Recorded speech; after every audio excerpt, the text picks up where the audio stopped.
तो चलिए दोस्तों, आपके लिए एक पहला क्वेश्चन है फिल इन द ब्लैंक्स का। कराए the quarantine period for travellers by road into this state has been dash to 28 days. पहला ऑप्शन है एडवांस्ड, दूसरा ऑप्शन है इनलार्ज्ड, तीसरा ऑप्शन है एक्सपेंडेड और चौथा है इंक्रीज्ड। चलिए बताइए कौन सा ऑप्शन सूटेबल है खाली स्थान के लिए। तो क्वारंटीन पीरियड के बारे में आप लोग अच्छे से जानते होंगे। कोरोना के टाइम में यह वर्ड बहुत ज़्यादा प्रचलित हो गया था। दूसरों से अलग करने का जो काम होता है उसे ही क्वारंटीन कहा जाता है करना। तो देखिए, एडवांस का अर्थ होता है ऊपर के स्तर पर ले जाना, मतलब कि आगे के स्तर पर ले जाना, ठीक है। उसके बाद इनलार्ज, इसका मतलब होता है बड़ा करना। जैसे कि आप अपने पिक्चर को इनलार्ज करते हैं तो क्या होता है, उसका साइज बड़ा हो जाता है। और एक्सपेंड मतलब होता है फैलाना, ठीक है। पहले के राजा महाराजा युद्ध क्यों लड़ते थे, तो अपने साम्राज्य को, अपने राज को फैलाने के लिए, ठीक है। और इंक्रीज का अर्थ होगा बढ़ाना। तो पीरियड है उसको क्या किया जाएगा, बढ़ाया जाएगा, ठीक है। यहाँ पर बढ़ाने वाला सेंस दे रहा है आपको ऑप्शन डी, इसीलिए ऑप्शन डी हम लोगों का हो जाएगा, ठीक है। साइज वाली बात नहीं है इसीलिए बी सूटेबल नहीं होगा, और लेवल वाला ही बात नहीं है इसीलिए एडवांस नहीं होगा, और एक्सपेंड जो है यहाँ पर फैलाने वाली बात नहीं है। यहाँ पर सिर्फ मतलब कि बढ़ा देने का सेंस है कि चलो पहले कम दिन का था, अब जो 28 दिन कर दिया गया है। तो इसीलिए ऑप्शन डी हम लोगों का सूटेबल वर्ड है। चलिए अगला क्वेश्चन है, the minister's office dash press statement that the webinar which had been held on the previous day had received an excellent response. Options है issued, issues, have issue, will issued. अब webinar का अर्थ आप लोग जानते होंगे। वेबनियर क्या होता है, तो सेमिनार से ही आपको वेबनियर बना है। तो सेमिनार में क्या होता है, मतलब डिस्कशन के लिए या ट्रेनिंग के लिए जो मीटिंग होता है उसको ही सेमिनार कहा जाता है। और वेबिनार जो होता है आपका इंटरनेट के जरिए जो मतलब सेमिनार होता है उसको वेबनियर कहा जाता है, ठीक है। तो आराम से आप टेंस का सहारा लेकर के इस क्वेश्चन को बना सकते हैं। देखिए कह रहा है द मिनिस्टर्स ऑफिस, उसके बाद आगे पढ़ के देखिएगा तो हैड बीन का प्रयोग किया गया है, तो सीधा सा बात है पास्ट का बात किया गया है, इसलिए ऑप्शन बी तो होगा नहीं। कारण कि इश्यूज यानी कि V5 जो है वर्ब का 5th फॉर्म है, वह सिंपल प्रेजेंट टेंस में जो होता है, तो प्रेजेंट का बात है नहीं, इसलिए इश्यूज भी नहीं होगा। विल इश्यूड भी नहीं होगा, कारण कि डी वाला जो ऑप्शन है विल इश्यूड ये फ्यूचर का बात कर रहा है। और उसके बाद है हैव इश्यूड भी नहीं होगा, कारण कि हैव जो है प्रेजेंट टेंस में जो होता है। तो हैड बीन से पता चल रहा है, उसके बाद प्रीवियस डे है। प्रीवियस डे का मतलब क्या है, पहले के दिन की बात, तो बीते हुए दिन की बात कर रहा है। तो इसीलिए आपका जो सही वर्ब फॉर्म कौन हो जाएगा, तो ए हो जाएगा। हम लोग का आंसर ए हो जाएगा। तो क्या कह रहा है कि मिनिस्टर का यानी कि मंत्री का ऑफिस ने क्या किया, प्रेस स्टेटमेंट में ऑफिस इश्यूड प्रेस स्टेटमेंट, मतलब कि एक प्रेस स्टेटमेंट जारी किया कि जो वेबनियर जो बीते दिन आयोजित किया गया था उसे मतलब कि अच्छा प्रतिक्रिया मिली। रिस्पांस मतलब प्रतिक्रिया होगा, और एक्सेलेंट मतलब क्या, उत्कृष्ट, मतलब बहुत ही अच्छे मतलब कि क्वालिटी का, ठीक है। तो हम लोग का आंसर ए है। चलिए अगला क्वेश्चन है, कह रहा है वन वर्ड सब्स्टिट्यूशन का क्वेश्चन है। तो एसएससी के एग्ज़ाम का बहुत ही प्यारा सा क्वेश्चन होता है, सभी एग्ज़ाम में पूछा जाता है। तो कह रहा है the first people to live in an area, यानी किसी एरिया में रहने वाले जो शुरू के लोग होते हैं, फर्स्ट मतलब या पहला, यानी कि जो शुरू के, उसको क्या कहा जाता है। तो पहला है प्रोविंशियल, यानी कि प्रांतीय। प्रांतीय का मतलब क्या हो गया कि जैसे कि देश होता है और देश जो है कई राज्यों में प्रांत में बटा होता है, तो वह प्रांतीय हो गया, मतलब प्रादेशिक हो गया।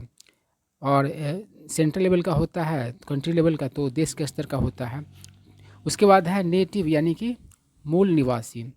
और लोकल मतलब स्थानीय। और कॉलोनियल जो कि कॉलोनी से बना है। कॉलोनी क्या होता है, जो उपनिवेश जिसको कहते हैं, तो उपनिवेश से औपनिवेशिक बना है। जैसे कि किसी अन्य देश का किसी पर, मतलब कि किसी अन्य देश पर जो शासन होता है उसे ही उपनिवेशवाद कहा जाता था, ठीक है ना, इम्पेरियलिज्म कहा जाता था।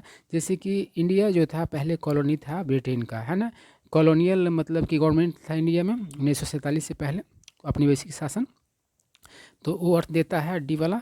तो देखिए यहाँ पर बी वाला जो है सही अर्थ मतलब कि प्रकट कर रहा है। जो दिया हुआ लाइन है उसका करा द फर्स्ट पीपल, यानी कि पहले लोग जो इस एरिया में मतलब कि रहते हैं उसको रहने वाले लोगों को क्या कहा जाता था, नेटिव कहा जाता है, मूल निवासी कहा जाता है। अब चलिए उसके बाद कह रहा है keeps pet can be very comforting for most people, अधिकांश लोगों के लिए बहुत ही आरामदेह होता है मतलब कि पालतू जीव जंतु को रखना। पेट मतलब क्या होता है, पालतू जीव जंतु, कुत्ता बिल्ला ये सब जो होता है वैसे ही पेट कहा जाता है। तो ऑप्शन ए है कीपिंग पेट, ऑप्शन बी है नो सब्सटीट्यूशन रिक्वायर्ड और ऑप्शन सी है कीपिंग पेट्स और ऑप्शन डी है कीप्स पेट। ठीक है, तो यहाँ पर जो है आपका ये हो जाएगा ऑप्शन सी हो जाएगा, कीपिंग पेट्स हो जाएगा, यानी कि जेरेंड के रूप में आपको वर्ब यहाँ पर आएगा, यानी कि कुत्ता बिलाई यानी कि जो ही पालतू जानवर है जिसको लोग अपने साथ रखते हैं तो उसका रखना बहुत ही आरामदेह होता है बहुत सारे लोगों के लिए। ठीक है, जेरेंड का यहाँ पर यूज है। आगे देखिए करा select the miss spelled word, आपको मिस स्पेल्ड वर्ड चुनना है। पहला है इमरजेंसी, दूसरा है ड्रेडफुल, तीसरा है इनफ्लेमेबल और चौथा है बिजनेस। बताइए कौन सा वर्ड ऐसा है जिसका उस स्पेलिंग गलत दिया हुआ है। बहुत ही आसान है, इमरजेंसी में एस नहीं होगा, लास्ट में सी होगा। ठीक है, तो इसमें आपको ए वाला जो वर्ड है वह गलत स्पेलिंग वाला, वही हमारा आंसर होगा। उसके बाद क्या है fit as a fiddle, fiddle का मतलब क्या होता है वायलिन, एक वाद्य यंत्र है, एक म्यूजिकल इंस्ट्रूमेंट है। तो इस पर मुहावरा बना है, मुहावरा पता होगा तभी आप आंसर कर पाइएगा, इसमें तो कोई दिमाग लगाने वाली बात है नहीं, आपको पता होना चाहिए।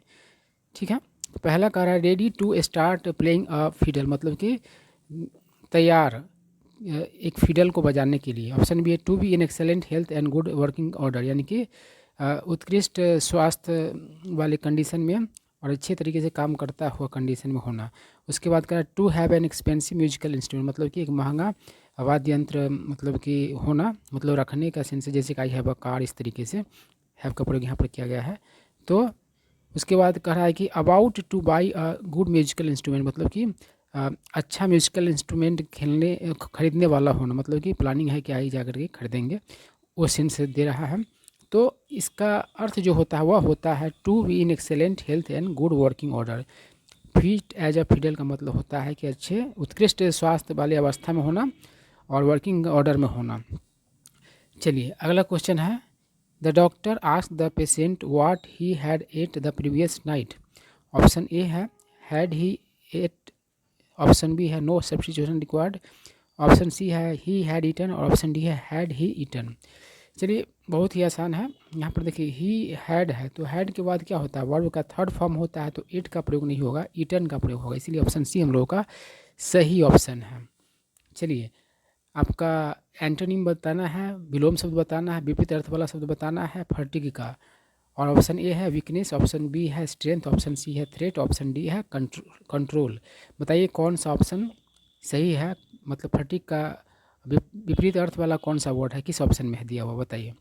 चलिए तो ऑप्शन बी होगा। देखिए फटीग का मतलब थकान होता है, तो स्ट्रेंथ मतलब ताकत होगा, तो उल्टा शब्द दे रहा है, वीकनेस मतलब तो कमजोरी होता ही, तो इसी जैसा मतलब कि मीनिंग दे रहा है, तो सिनोनिम थोड़ी हम लोगों को देना है, एंटोनिम देना है। थ्रेट मतलब धमकी होता है या खतरा भी होता है, कंट्रोल मतलब काबू होता है, तो हम लोगों का बी जो है सही मतलब कि विकल्प है। चलिए अगला क्वेश्चन है कह रहा है after the rain the roads was wet and water locked in some places, यानी कि वर्षा के बाद सड़क जो रोड्स जो थे वो क्या थे, तो वेट थे यानी कि गीला थे और वाटर लॉक मतलब पानी से भरा हुए थे कुछ जगहों पर। अब देखिए क्या ऑप्शन होगा सही, कौन सा ऑप्शन सही होगा, in some places after the rain wet and water locked the roads was. तो देखिए यहाँ पर डी वाला जो है इसमें गलती है, कारण कि रोड्स दिया हुआ है तो वाज का प्रयोग नहीं होगा, वर का प्रयोग होगा। एक रहता सिर्फ रोड रहता तब वाज का होता है ना, रोड्स है तो प्लूरल है इसीलिए प्लूरल वर्ड का यूज होगा, यानी कि वाज की जगह पर वर का प्रयोग किया जाएगा। यानी कि वर्षा के बाद सड़कें जो थे वो क्या थे, तो कई जगहों पर मतलब कि भींगे हुए थे, मतलब उसमें नमी था, गीला था और पानी से भरा हुआ था। चलिए अगला क्वेश्चन है एल्बो ग्रीस इसका क्या अर्थ होता है? Idiom and phrase, idioms and phrase से रिलेटेड एक क्वेश्चन है, ये फ्रेज दिया हुआ है। अब पहला ऑप्शन कह रहा है a lot of physical effort, मतलब ढेर सारा, मतलब कि शारीरिक कोशिश। उसके बाद है oil on the shirt sleeve, यानी कि शर्ट के स्लीव पर तेल। Option C stain on a car glass, car के ग्लास पर मतलब धब्बा। स्टेन मतलब धब्बा होता है, दाग होता है। ऑप्शन डी है too much cream on hands, यानी हाथों पर हद से ज़्यादा क्रीम। चलिए, तो इसमें दिमाग लगाने वाला बात होता नहीं है, आपको इडियम्स एंड फ्रेजेस पहले से पता होना चाहिए, उसके बाद ही आप मतलब कि आंसर कर पाइएगा। कभी अनुमान लगा करके सही कर सकते हैं, लेकिन अनुमान लगाने से आप एग्ज़ाम में मतलब कि क्वेश्चन बना करके नहीं आ सकते हैं, वो आपको घातक भी कभी कभी साबित हो जाता है। ठीक है, तो एल्बो ग्रेस का मतलब होता है अलॉट ऑफ फिजिकल एफर्ट, मतलब ढेर सारा शारीरिक कोशिश। उसके बाद देखिए, select the most appropriate antonym of the given word. इसका उल्टा शब्द देना है आपको हेप्टी का। पहला ऑप्शन है जेनरस, दूसरा ऑप्शन है स्लाइट, तीसरा ऑप्शन है लिबरल, चौथा ऑप्शन है हैंडसम। तो हेप्टी मतलब भारी भरकम होता है, तो स्लाइट मतलब कि भारी भरकम ज़्यादा, इस तरीके से इसमें हो। स्लाइट मतलब थोड़ा होगा। ठीक है, तो यही ऑप्शन आपका उल्टा दे रहा है, ऑप्शन बी वाला। जेनरस मतलब होता है दानशील, लिबरल मतलब ही दानशील होता है, दयावान होता है, जो मतलब कि जिसमें क्षमा भावना हो, या जो मतलब कि उदार भाव का हो, वो होता है लिबरल। हैंडसम का तौर तो आप लोग बहुत ही पहले से जानते हैं, इसको बताने की कोई ज़रूरत है नहीं। उसके बाद है there was very poor receptivity. Receptivity मतलब ग्राह्यता, मतलब कि ग्रहण करने की क्षमता। Due from technical glitches, glitches मतलब क्या होता है? प्रॉब्लम होता है। टेक्निकल ग्लीचेज ही कहा जाता है, मतलब कि तकनीकी जो खराबी वगैरह होता है उसको ग्लीचेज बोला जाता है। नन द लेस मतलब फिर भी। The online class was continued, बताइए इसमें कौन सा दिक्कत है? चलिए, बहुत ही आसान है। यहाँ पर जो है ड्यू टू होता है, ड्यू फ्रॉम नहीं होता है। ठीक है, तो किस ऑप्शन में आपको दिख रहा है? ऑप्शन बी में है, इसमें गलती है, ड्यू टू होना चाहिए, ड्यू फ्रॉम नहीं होगा। चलिए, अगला क्वेश्चन है, करा after she received an over ripe papaya. मतलब ओवर राइप मतलब कि हद से ज़्यादा पका हुआ, मतलब एक सड़ा हुआ एक सेंस हो गया। पपाया जब हद से ज़्यादा पक जाएगा तो क्या हो जाएगा? सड़ जाएगा। विद्या एक्सक्लेम्ड, एक्सक्लेम मतलब कि आश्चर्य भरे तरीके से, मतलब कि किसी बात को मतलब कि कहना। That C would never ever dash fruit online, है ना। तो देखिए, वुड जो है आपका मॉडल वर्ब है, और मॉडल वर्ब के बाद हमेशा V1 का यूज किया जाता है। तो आपको ऑर्डर जो दिया हुआ है ऑप्शन डी में, यहीं पर आज यहाँ पर आ जाएगा खाली स्थान में। ठीक है ना, कारण कि V1 है। कोई भी मॉडल वर्ब हो उसके बाद जो है आराम से आपको यूज करना है वर्ब का फर्स्ट फॉर्म, इसीलिए ऑप्शन डी हम लोग का सही है। बाकी सभी आंसर जो है, जितने भी ऑप्शन है सब गलत है। उसके बाद क्या कर रहा है? स्मज, इसका आपको सही मतलब समानार्थी शब्द बताना है। उस ऑप्शन है मड, स्टेन, ट्रैश, स्वीट। अब देखिए, स्मज मतलब होता है धब्बा, दाग। मड मतलब कीचड़ होता है, स्टेन मतलब भी दाग और धब्बा होता है, इसीलिए ऑप्शन बी हम लोग का सही आंसर है। ऑप्शन बी सही ऑप्शन है। ट्रैश मतलब कचरा होता है, कूड़ा होता है, मतलब कि रद्दी होता है। और स्वीट का अर्थ तो आप लोग बहुत पहले से जानते हैं, हम लोग का सही आंसर है बी। अब अगला क्वेश्चन है, according to the meteorology department yesterday Assam had the heavier rainfall of the decade. Decade मतलब दशक होता है, 10 साल का जो पीरियड होता है उसको डिकेड कहा जाता है। मेट्रोलॉजी डिपार्टमेंट मतलब क्या? मौसम विभाग। तो कह रहा है कि मौसम विभाग के अनुसार बीते दिन, यानी कि कल, आसाम ने प्राप्त किया था इस डिकेड का सबसे ज़्यादा मतलब कि बारिश।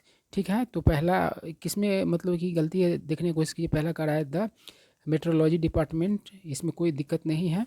ऑप्शन बी है यस्टरडे आसाम हैड, इसमें भी कोई दिक्कत नहीं है। ऑप्शन सी है the heavier rainfall of the decade, इसी में दिक्कत है। देखिए, उस दशक का सबसे मतलब कि हैवी, सबसे मतलब अधिक बारिश वाला बात हो रहा है, तो हैवीएस्ट होना चाहिए, सुपरलेटिव डिग्री में बात होना चाहिए, जबकि कॉम्परेटिव डिग्री में एडजेक्टिव को दिया गया जो कि गलत है। हैवीएस्ट होना चाहिए। अकॉर्डिंग टू भी सही है, तो हम लोग का सही जो ऑप्शन है सी है, इसी में गलती है। हैवीएस्ट होना चाहिए, ना कि हैवियर होना चाहिए।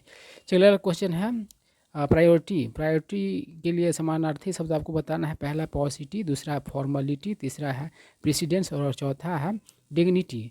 तो प्रायोरिटी मतलब प्राथमिकता होता है, और प्रेसिडेंस मतलब प्राथमिकता का अर्थ देता है प्रेसिडेंस वर्ड। और पॉसिटी मतलब अल्पता होता है, फॉर्मलिटी मतलब औपचारिकता, और डिग्निटी मतलब मर्यादा। तो सही आंसर सी है, ऑप्शन सी सही है। समानार्थी शब्द है प्रायोरिटी का प्रेसिडेंस। ठीक है, तो इस तरीके से हम लोग कुछ क्वेश्चंस किए। तो आप इंग्लिश को एकदम बेसिक लेवल से सीखने के लिए आप हमारे चैनल को सब्सक्राइब कर लें, और अगर ये वीडियो अच्छा लगा हो तो इसे लाइक कर दें। साथ ही साथ इस वीडियो को अपने दोस्तों सगे संबंधियों को ये साझा कर दें। कोई बात है जो आप पूछना चाहते हैं, जानना चाहते हैं, तो आप बेहिचक कमेंट करके पूछें। Thank you.